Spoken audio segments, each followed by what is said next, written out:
સુપ્રભાત વિદ્યાર્થી મિત્રો, કેમ છો બધા? મજામાં ને?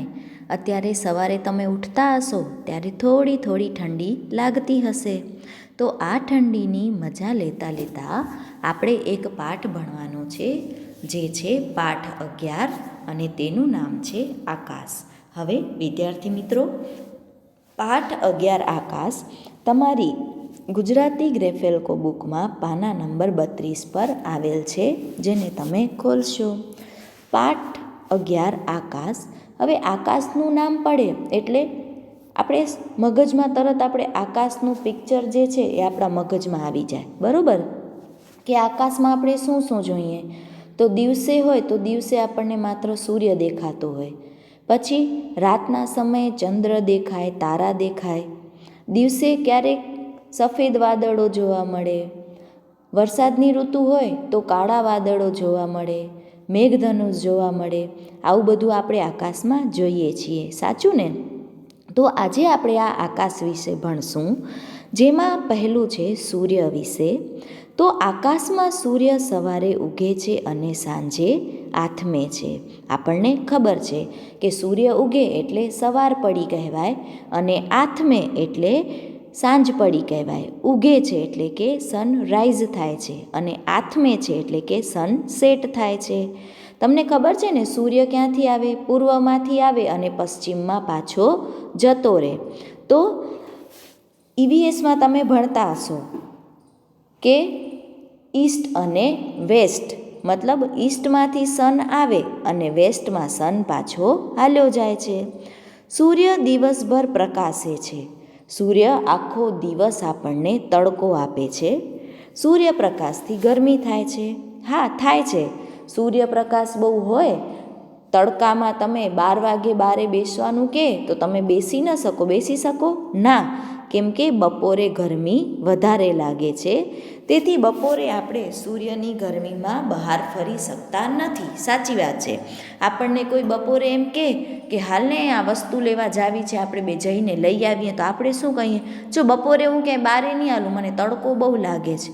તમારી સાથે એવું થાય છે ને, મારી સાથે પણ એવું થાય. એટલે પછી આપણે શું કહીએ કે એક કામ કરીને આપણે 5-1 વાગે સાંજે જઈ આવશું, કેમ કે ત્યારે સૂર્ય જે છે એનો જવાનો સમય હોય, એટલે ધીમે ધીમે એ આથમે છે, મતલબ કે હાલ્યો જાય છે. અને સૂર્ય આથમે એટલે શું થાય? રાત પડે છે. Very good. હવે આ સૂર્ય જે છે એ આપણા માટે ખૂબ જ ઉપયોગી છે. શા માટે? તો સવારે સૂર્યના કૂણા તડકામાં તમે બેસો ને તો એમાંથી વિટામિન ડી મળે છે.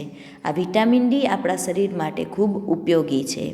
પછી સૂર્યની ગરમીથી તમે જોતા હશો, વરસાદમાં સૂર્ય દેખાય નહીં તો આપણે ભીનાશ લાગે, ભેજવાળું વાતાવરણ લાગે. તો 1-2 દિવસ એ ગમે, પછી આપણને શું થાય? હવે આ તડકો દેખાય તો સારી વાત છે, બરોબર ને? તો કપડાં સુકાઈ જાય આપણા. એવું તો ઘણું બધું છે જે સૂર્યપ્રકાશની હાજરીમાં થાય છે. તો આમ સૂર્ય એ ખૂબ જ જરૂરી પણ છે. રાત્રે આકાશમાં ચંદ્ર પ્રકાશે છે. હવે રાત, ત્યારે આપણે શું જોઈએ? ચંદ્ર. તમે જોજો, સૂર્ય જ્યારે હોય સવારના ભાગમાં અને બપોરે તમને આકાશ સામે જોવાનું હોય તો ગોગલ્સ પહેર્યા વગર પહેલી વાત તો એ જોવું શક્ય નથી. અને કદાચ તમે આકાશમાં જોવો દિવસ દરમિયાન તો તમારી આંખો એકદમ ઝીણી થઈ જાય. બહુ ખુલ્લી આંખે તમે આકાશમાં જોઈ શકતા નથી. પણ ચંદ્રનું કેવું છે? તો રાત્રે આકાશમાં જ્યારે ચંદ્ર પ્રકાશે ને, મતલબ આવે ને, ત્યારે આપણને મજા આવે છે. કેમ કે ચંદ્રનો પ્રકાશ શીતળ હોય છે. શીતળ એટલે કે ઠંડો હોય છે. ચંદ્રના પ્રકાશને એટલે કે ચંદ્રની લાઇટને ચાંદની કહેવાય, બરાબર? પૂનમની રાત્રે ચંદ્ર પૂરેપૂરો ગોળ હોય છે. તમે ઘણી વખત સાંભળ્યું હશે કે આજે પૂનમ છે ને એટલે જો તો ચંદ્ર કેવો સરસ ગોળ દેખાય છે. સાંભળ્યું છે? હં. અને પૂનમના બીજા દિવસથી ચંદ્રનો આકાર બદલવા લાગે છે. હવે આપણે મહિનો જે છે આપણો એ 30 દિવસનો હોય, 30 કે 31. તો એ વખતે તિથિઓ અલગ અલગ, એકમથી કરીને પૂનમ ને એકમથી કરીને અમાસ. તો સુદ તિથિએ હોય અને વદ તિથિએ હોય. તો જ્યારે સુદની તિથિ હોય ને ત્યારે એકમથી કરી અને પૂનમ સુધીમાં ચંદ્રનો આકાર વધે, અને જેવી પૂનમ થઈ જાય એટલે વદ બેસે. એટલે એમાં શું હોય કે પૂનમની રાતના બીજા દિવસથી ચંદ્રનો આકાર નાનો નાનો થતો જાય એટલે અમાસ આવે, અને અમાસના દિવસે આપણે આકાશમાં ચંદ્ર દેખાતો નથી.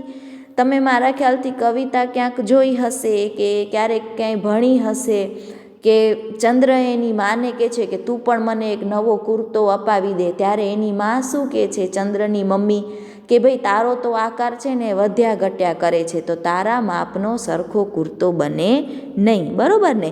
તો એવી રીતે ચંદ્ર જે છે એનો 15 દિવસ આકાર વધે છે અને બાકીના 15 દિવસ એનો આકાર ધીમે ધીમે નાનો થતો જાય છે. અમાસની રાત્રે આકાશમાં ચંદ્ર દેખાતો જ નથી, પણ આકાશમાં અસંખ્ય તારા ટમટમે છે, ઘણા બધા તારા ચમકતા હોય છે. અમાસના બીજા દિવસથી ચંદ્ર વધતો જાય છે, પૂનમના બીજા દિવસથી ચંદ્ર નાનો થતો જાય અને અમાસના બીજા દિવસથી ચંદ્રનો આકાર વધતો જાય છે. ત્યાર પછી આકાશ ભૂરું દેખાય છે. જ્યારે આકાશ છે એનો કલર કેવો હોય તો લાઇટ સ્કાય કલર હોય, આછો વાદળી કલર હોય, જેને ગુજરાતીમાં ભૂરું કહેવાય.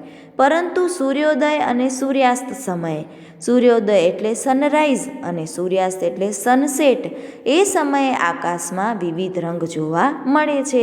એટલે અલગ અલગ, જેમ કે ક્યારેક આછો કેસરી દેખાય, ક્યારેક આછો પીળો કલર દેખાય. ઘણી વખત તમે કહેશો કે આકાશમાં જો તો થોડોક લાલ લાશ પડતો કલર દેખાય છે, તો એ બધું સનના રિફ્લેક્શન, સૂર્યના રિફ્લેક્શનના કારણે જોવા મળે છે.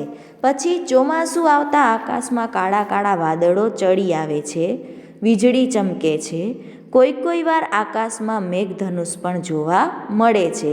વરસાદનો સમય હોય ત્યારે આપણે આ જોઈએ છીએ, વીજળી ચમકતી પણ જોઈએ છીએ, બરાબર. તો હવે આ પાઠ તમને બરાબર સમજાણો હશે, તો 2 થી 3 વાર તમે આ પાઠ વાંચશો. અને હવે હું તમને વાંચો અને બોલો એટલે કે નવા શબ્દ જે છે એ હું તમને કરાવું છું. તો પહેલું છે આકાશ એટલે કે સ્કાય થાય, સૂર્ય એટલે સન, ગરમી એટલે હીટ, બપોર એટલે નૂન આફ્ટરનૂન, શીતળ એટલે કુલ ઠંડુ જેને કહેવાય, ચંદ્ર એટલે મૂન. પછી ચાંદની કોને કહેવાય તો ચંદ્રની જે પ્રકાશ હોય, ચંદ્રનો પ્રકાશ હોય એને ચાંદની કહેવાય. પૂનમ એટલે ફૂલ મૂન નાઇટ, અને અમાસ એટલે નો મૂન ડે, ત્યારે આપણને ચંદ્ર દેખાતો જ નથી. આકાર એટલે શેપ થાય, સૂર્યોદય એટલે સનરાઈઝ, સૂર્યાસ્ત એટલે સનસેટ, પછી વીજળી એટલે થંડર કહેવાય, અને મેઘધનુષ એટલે રેઇનબો કહેવાય. તો આ તમે તમારી ગુજરાતીની નોટબુકમાં લખશો. અને નીચે જે શબ્દાર્થ આપેલા છે, ગ્લોઝરી જે આપેલી છે એ હું તમને કરાવું છું કે પ્રકાશ એટલે લાઇટ, ગરમી એટલે હીટ, શીતળ એટલે કુલ, પૂનમ એટલે ફૂલ મૂન નાઇટ, અમાસ એટલે નો મૂન ડે, આકાશ એટલે સ્કાય, તારા એટલે સ્ટાર્સ, સૂર્યોદય એટલે સનરાઈઝ, સૂર્યાસ્ત એટલે સનસેટ, મેઘધનુષ એટલે રેઇનબો.